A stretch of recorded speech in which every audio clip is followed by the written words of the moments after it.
PDCI, viva! Le PDCI, viva! La Côte d'Ivoire, viva! La Côte d'Ivoire, viva!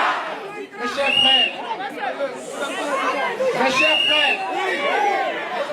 militants et militantes, Ivoiriens et Ivoiriennes, j'ai un message pour vous de la part du président Cheikh Tidiane Thiam.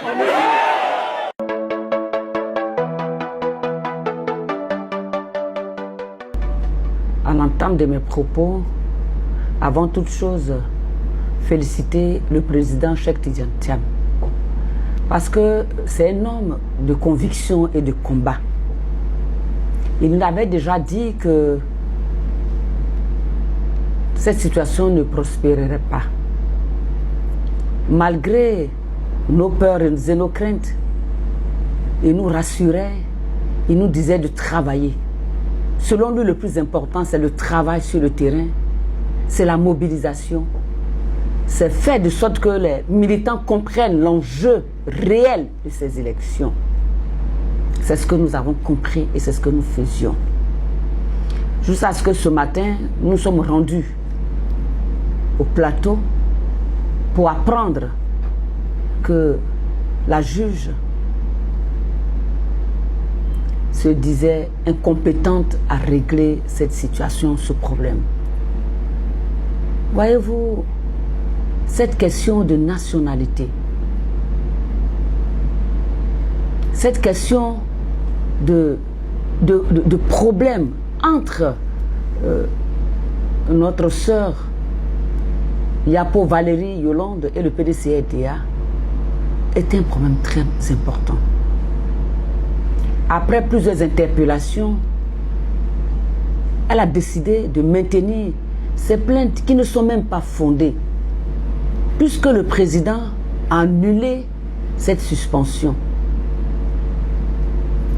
Mais le juge, dans sa sagesse, a compris que c'est un problème politique. Le temps n'était pas opportun pour s'immiscer dans les questions politiques. Il y a trois pouvoirs: le pouvoir exécutif, le pouvoir législatif et le pouvoir judiciaire. Et donc ce sont des pouvoirs, logiquement, qui sont très indépendants. Alors nous voulons reconnaître la sagesse qui habitait cette magistrate.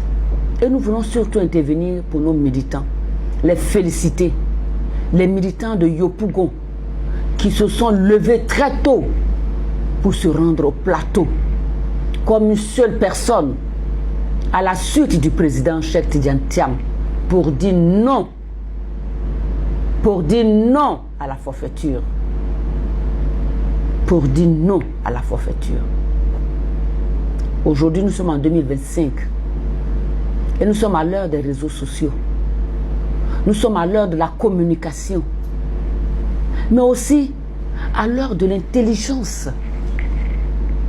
Et tous les militants, tous les Ivoiriens et Ivoiriennes, partout où ils sont sur le territoire ivoirien, même à l'extérieur de notre pays, suivent l'actualité politique en Côte d'Ivoire.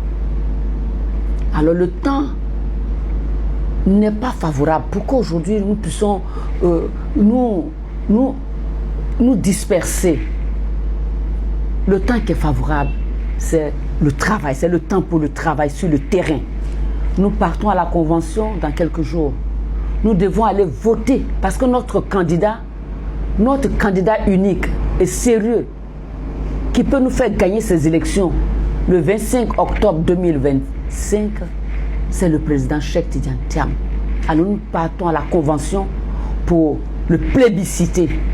Ensuite, nous serons à Yamoussoukro pour l'investiture. Alors, chers militants, nous avons gagné ce combat. Préparons-nous à aller à la convention et mobilisons-nous surtout sur le terrain pour qu'au soir du 25 octobre, nous puissions chanter comme nous avons chanté aujourd'hui. Victoire pour le PDCI-RDA, victoire pour le PDCI-RDA et victoire pour le président Cheikh Tidiane Thiam.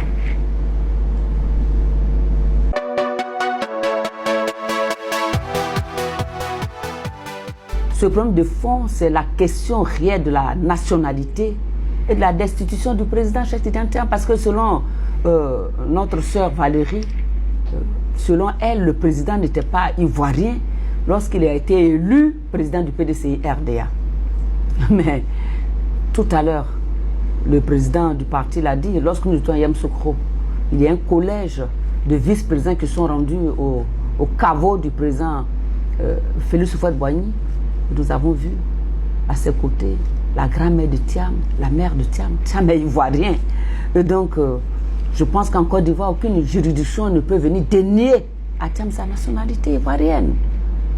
Thiam est ivoirien. Comme je l'avais dit, il n'est pas ivoirien quand ça nous arrange. Il était ivoirien lorsqu'il entrait à l'école polytechnique. Il était ivoirien lorsqu'il dirigeait les grandes firmes internationales. C'est-à-dire quand il est ivoirien, quand ça nous arrange, il est ivoirien. Quand ça nous dérange, il n'est pas ivoirien. Non, soyons sérieux. Nous sommes des cadres ivoiriens. Nous faisons partie de l'intelligentsia ivoirienne. Nous devons être sérieux. Prenons-nous au sérieux pour que les autres pays nous prennent au sérieux. Vous voyez, ce problème de nationalité est débattu dans tous les pays du monde entier. Et nous sommes indexés. Vraiment, ce n'est pas bon. Je pense qu'il n'y a aucune élégance dans cette histoire. Il faut nous apprendre à être élégants, à être bien. C'est comme ça qu'il nous a élevés. Nous qui avons vécu cette période oufouettiste. Alors, continuons à marcher dans cette élégance et à marcher dans la vérité. Je pense que les juges qui auront l'affaire diront également que c'est une affaire qui est bidon.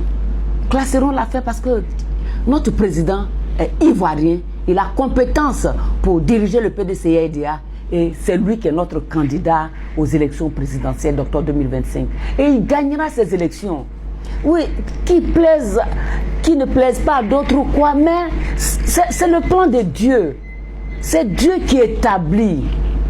Quand Dieu t'a établi, mais tout le monde suit. C'est Dieu qui l'a établi. Et Dieu a fait de sorte que c'est lui qui va être le président de la Côte d'Ivoire. Et nous travaillons pour que cela soit. Et cela sera. Parce que toute la Côte d'Ivoire est mobilisée. Là, je vous le dis, toute la Côte d'Ivoire, même au-delà de nos frontières, tous les Ivoiriens de la diaspora sont mobilisés pour accorder au PDCI-RDA cette victoire le 25 octobre 2025.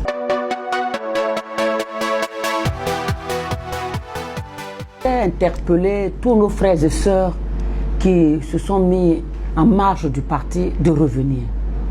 Parce que la Côte d'Ivoire est un grand champ. Nous avons besoin de toutes les intelligences pour diriger notre pays. C'est vrai qu'au niveau interne, dans une maison, il y a des frères qui peuvent ne pas s'entendre. Mais ce qui est important, nous devons faire bonne figure devant tout le monde. Donc, ceux qui sont mis en marge, revenez pour que nous puissions travailler ensemble. Je ne veux pas les nommer. Il y a d'autres qui viennent de se faire enregistrer encore, tout dernièrement. Mais tout cela, ce n'est pas bon pour le visage du parti. Nous allons pour diriger un pays. La Côte d'Ivoire est un grand pays. Il y a de la place pour tout le monde. Le président Fouad nous l'a dit. On peut servir la nation à tous les postes. Il suffit d'y mettre la volonté. Et je l'ai dit à la place Figayo, je le répète. J'ai dit, le chien aboie, la caravane passe. La caravane du bonheur de l'homme ivoirien passera toujours. Alors, je prie, j'interpelle mes frères et sœurs, venez, parce que nous embarquons dans le train de la victoire et nous gagnerons.